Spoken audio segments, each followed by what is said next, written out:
Bonjour et bienvenue dans Pourquoi je loue, histoire vraie de chantres et musiciens. Ici, la musique, elle ne se consomme pas, elle se consacre. Je suis Marlise et ma conviction est simple. La musique peut devenir un hôtel, pas une vitrine, pas juste une performance, pas juste une passion, mais un lieu de rencontre avec Dieu et un lieu où Dieu nous forme. Dans cette émission, on parle d'appel, de transformation et aussi de ce que servir coûte. Le regard des autres, la comparaison, la pression du fait de ne pas rater, les blessures d'équipe qu'on n'ose pas nommer. Nous allons discuter de tout cela ensemble. Aujourd'hui, j'accueille Laetitia qui a accepté de parler vrai. Merci d'être là, Laetitia. Merci Marlise. Bienvenue à toi. Merci. Alors, est-ce que tu peux te présenter? Alors, je m'appelle Laetitia, donc je suis élève à la CMC. Je fais du chant. Tu fais du chant, d'accord. Et en dehors de tout ça, si tu devais te présenter, toi, en tant que personne devant Dieu, sans parler de la musique, etc., tu dirais quoi? Que je suis Laetitia, enfant de Dieu, servante de Dieu, tout simplement.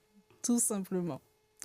Je crois effectivement que en tant que personne, en tant que personne chrétienne, du coup, on est enfant de Dieu, certes, mais parfois on a un bagage supplémentaire ou une mission. Est-ce que tu pourrais me parler de ta mission? Parce que je pense que en tant que chrétien qui sert, parce que tu sers en ce moment, voilà. En tant que chrétien qui sert, on a une mission. Est-ce que tu pourrais me parler de ta mission? Déjà, la mission principale en tant que chrétien enfant de Dieu, c'est d'être des ambassadeurs de Christ partout où il nous envoie. Donc, en tant que chantre, pour moi, ma mission, c'est en fait, au travers du chant, toucher les cœurs, surtout vraiment toucher les cœurs, et que chaque fois que je chante, voilà, que les cœurs soient touchés et que les cœurs soient transformés et que les gens, voilà, reçoivent la délivrance et ce qu'ils attendent de la part de Dieu. Très bien. La délivrance, c'est ce qu'ils viennent chercher au final C'est ça. pour au moment de louange et au moment C'est aussi ça. de la prédication, parce qu'on dit que le chantre va aider à la connexion, va préparer les cœurs à recevoir le message. Donc c'est vrai que cette mission-là, ce n'est pas une petite mission, Pas du tout, non. c'est quelque chose de très C'est très pas une très petite important. mission, c'est vrai. Alors, comment tu t'es retrouvé? Quel a été le moment déclencheur pour toi de te dire, voilà, je suis chantre, j'ai cette mission-là, Dieu m'a missionné pour le servir de cette façon. Quel a été le moment déclencheur pour toi? Alors moi, c'est vrai que j'ai commencé en fait mon premier parcours en tant que chantre. Ça a été à l'âge de 16 ans. Donc j'ai commencé à chanter dans une chorale catholique. Mais là, c'était juste, je suis partie juste pour suivre le mouvement, quoi. Parce que j'étais jeune, j'avais 16 ans. Donc c'était juste, ça me faisait plaisir de voir une chorale chanter, d'être avec eux. Bon, pour moi, c'était un plaisir, mais c'était sans plus. Donc, ce qui a déclenché vraiment le fait que je me rende compte que chanter, c'était plus que aller répéter et faire des voix. C'était plus que ça. C'est quand, à mes 19 ans, quand j'ai vraiment donné ma vie au Seigneur, donc quand j'ai connu l'église évangélique, et quand je donne ma vie au Seigneur, mais dans un premier temps, étant jeune, je partais plus pour accompagner ma maman, pour faire plaisir à ma mère, parce que forcément, je devais aller à l'église tous les dimanches. Donc, j'y allais parce que maman voulait que j'y aille. Mais c'est une fois que je l'ai perdue, parce que ma maman, je l'ai perdue malheureusement très tôt. Donc, c'est ce qui a déclenché en moi le fait de prendre ça au sérieux. Parce qu'au départ, je m'appuyais plus sur la foi de ma mère, parce que je savais que maman, elle priait, ma maman, elle chantait aussi, elle était chantre. Donc, c'était plus derrière elle que j'allais à l'église, que je faisais les choses. Mais une fois que je l'ai perdu, je me suis rendu compte que c'était à ce moment-là que moi, je devais prendre vraiment ma part de responsabilité, que j'ai compris que aller à l'église chanter, ce n'était pas qu'une histoire de voix, une histoire de répétition ou de groupe, et que moi, personnellement, en tant que chantre, j'avais quelque chose à apporter. Donc, si je comprends bien, on peut dire que tu ta musique, d'un côté, on peut dire que ta musique a précédé ta foi ou bien que ta foi a précédé ta Ah, là, musique? c'était plutôt la musique qui avait précédé la foi parce que quand je suis allée à l'église catholique, je me rappelle à mes 16 ans, c'est juste, je voyais une chorale, je voyais les grands du quartier qui chantaient. Donc, moi, je me suis dit, waouh, moi aussi, je peux chanter comme les grands. Mais sinon, c'était sans plus. Au départ, Mhm. c'était juste C'était chanter, quoi. c'est juste la C'est musique et ça, mais c'est ensuite, après que j'ai compris que c'était hmm, plus que chanter. ok. C'était d'abord une relation avec le Seigneur. Donc, voilà. Ouais. Et du coup, il y a un moment où on se dit, mais ce don-là, ce talent, le fait de chanter, de vouloir transmettre aux autres, on se dit, ça ne m'appartient pas. Donc, est-ce que, du coup, tu as parlé du décès de ta maman, est-ce que c'est à ce moment-là que tu t'es dit, il y a vraiment une responsabilité dans ce que je fais, je dois aller plus loin. C'est ça. Hmm. Parce que du coup, je me suis rendu compte, parce que c'est vrai que voilà, je partais à la répétition, je chantais, mais c'était plus en suivant le mouvement, quoi. Mhm. Mais quand j'ai perdu ma mère, j'ai eu besoin vraiment parce que avant je ne connaissais, je peux pas dire que je connaissais vraiment le Seigneur, parce que le fait d'aller à l'église ne fait pas de nous des chrétiens. Des fois on y va, mais on y va, on sait même pas pourquoi. Mm. Mais c'est après, il fallait que je trouve la raison de continuer à vivre. Donc c'est à ce moment-là que j'ai commencé vraiment à servir le Seigneur, que j'ai commencé à avoir une relation avec le Seigneur, et c'est là que j'ai compris vraiment pourquoi je chantais. Ok, très bien. Ça a l'air très clair et non, mais c'est vraiment intéressant ton parcours parce que parfois on parle beaucoup de technique, comme tu parles de répétition chorale, faire des voix, etc. Mais on parle rarement du cœur, en fait, de ce qui se passe vraiment au fond. Et l'élément déclencheur, en fait, c'est ce qui permet de réaliser que bah, on n'est pas là juste pour chanter, on n'est pas là pour se faire voir, on est Surtout là pas. pour servir. C'est Voilà. ça. Et du coup, j'aime bien faire la différence entre faire un concert et célébrer Dieu, servir lors de l'assemblée, lors du culte, servir en louange. Et dans toi, par rapport à cette différence, qu'est-ce qui se passe dans ta tête quand tu te dis, bah, non, je ne suis pas en concert, je suis là pour servir en louange? Alors déjà, moi, le mot concert, après, je sais pas trop la signification, là, je pourrais pas vous dire, mais ça, des fois, ça me dérange un tout petit peu. Mm. Parce que pour moi, je verrais plus un temps de louange. Pour moi, je trouve ça plus approprié quand il s'agit de parler du Seigneur. Donc, entre la différence, pour moi, en fait, un temps de louange, c'est un temps qui est dédié au Seigneur. Mm. Pour moi, c'est comme ça que je vois les choses. En général, quand on parle des concerts, c'est des personnes qui vont se produire, qui vont chanter, et la plupart du temps, c'est pour soi. Mm. Je chante parce que j'ai une belle voix, je sais que je maîtrise la technique, je sais que quand je monte, ça fait waouh, les gens ils viennent, ils me regardent. Mais après, je me dis, est-ce que c'est vraiment ça que le Seigneur attend? Parce que Mm. pour moi, un moment d'adoration, c'est un temps où nous, on s'oublie. C'est vrai qu'on est là, mais on va juste être comme des instruments. Mm. Comme des instruments. Donc nous, le Seigneur nous utilise, mais en fait, c'est pas nous qu'on est censé voir. On est là pour apporter ce qui vient de la part du Seigneur. Donc Amen. moi, un moment de louange et d'adoration, je trouve ça un peu plus approprié que de parler de concert. Mais après, je pourrais pas trop, voilà. Mais pour moi, en fait, c'est plus ça qui me parle. Un moment d'adoration. Donc un temps où on est là, et même nous, on s'oublie, même si on a une liste de chants on a préparé pour ce temps-là, mais on s'oublie pendant ce temps-là. On conduit le peuple dans l'adoration, dans la louange, mais nous aussi, on y est en fait. On ne vient pas pour faire le show, on ne vient pas pour chanter pour que les autres nous écoutent, mais nous, on vient chanter avec les autres. C'est ça, Et donc, ça change toute la donne. exactement. On chante avec les autres.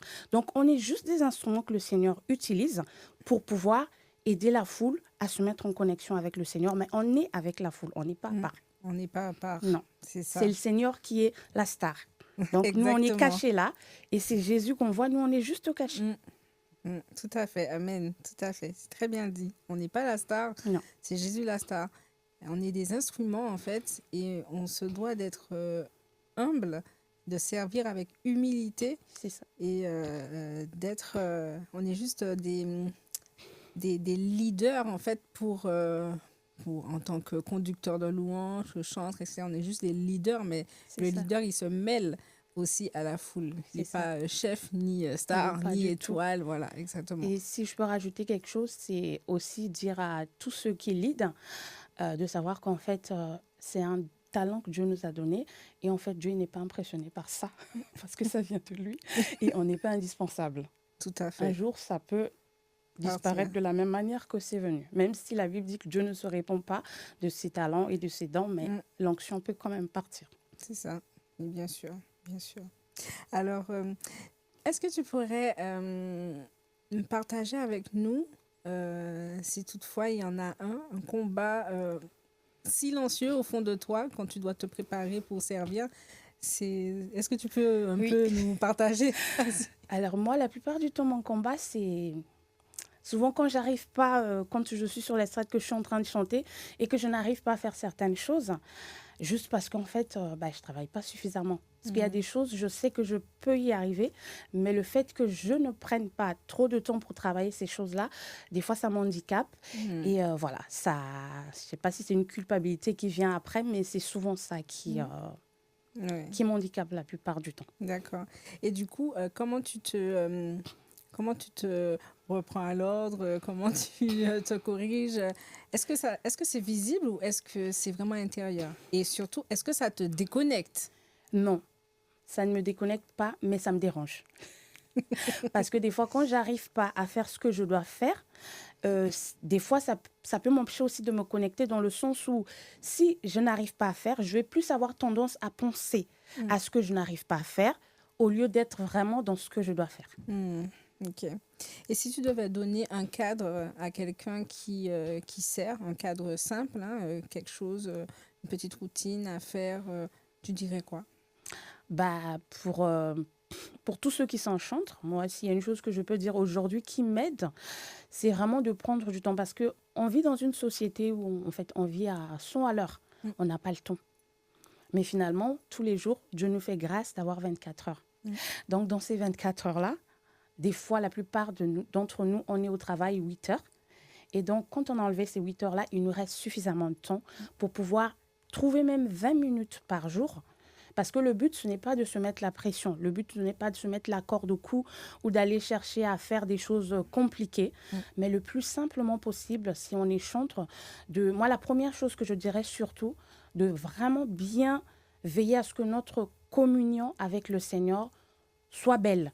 Je ne demande pas que tu fasses 1 heure, 2 heures, 4 heures de prière par jour, mais au moins tous les jours, prends un temps pour prier, prends un temps pour travailler l'outil que le Seigneur t'a donné pour pouvoir le servir dans le chant. C'est ça, très bien. Et du coup, parmi ces personnes-là qui nous regardent, certains peuvent se dire, je ne me sens pas prêt, je suis insuffisant, j'aime Dieu, j'aime la musique, mais je ne sais pas comment faire. Donc, est-ce que, d'après toi, qu'est-ce que tu pourrais leur dire? Est-ce qu'il faut d'abord se former pour ensuite pour être prêt et ensuite servir, ou bien Dieu nous forme en servant? Alors déjà, moi, la première chose que je peux dire à toutes les personnes qui sentent qu'ils ont un appel pour la louange, c'est de leur dire, si vraiment ils sont sûrs que c'est là où le Seigneur les veut, on n'est jamais prêt et on ne le sera jamais. Parce que même si on demande à des gens qui ont une grande expérience, ils nous diront qu'ils continuent à apprendre. Et tant qu'on sera sur cette terre, on apprendra toujours. Donc moi, ce que je peux dire à ces personnes-là, c'est foncez, allez-y. C'est petit à petit. Même Dieu, qui est notre grand Dieu, il a tout créé en 6 jours. Amen. Donc les choses viennent petit à petit. Lancez-vous.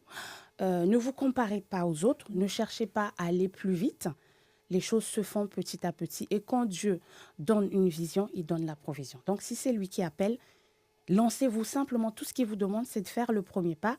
Avec la discipline, le reste viendra avec le temps et avec la grâce de Dieu. Amen.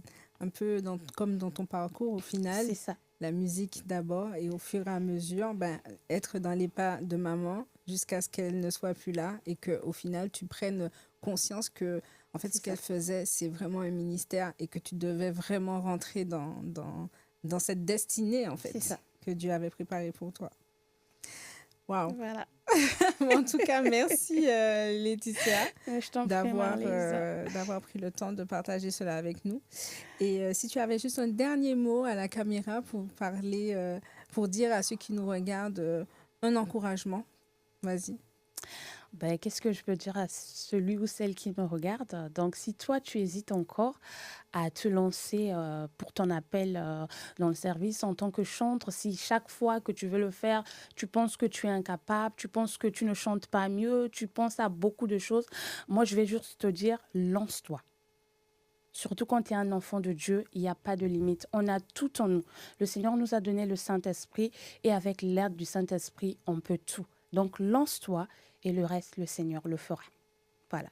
Amen. Merci beaucoup pour ton intervention. Et voilà, on arrive à la fin de cette émission. Eh bien, je veux te dire, maintenant, toi qui nous regardes, tu as 24 heures dans ta journée. Tu as forcément le temps de passer de temps avec Dieu. Prends ce temps, utilise ton don, ne reste pas caché. Même si tu n'es pas sûr de toi, fonce et vas-y. Sois béni.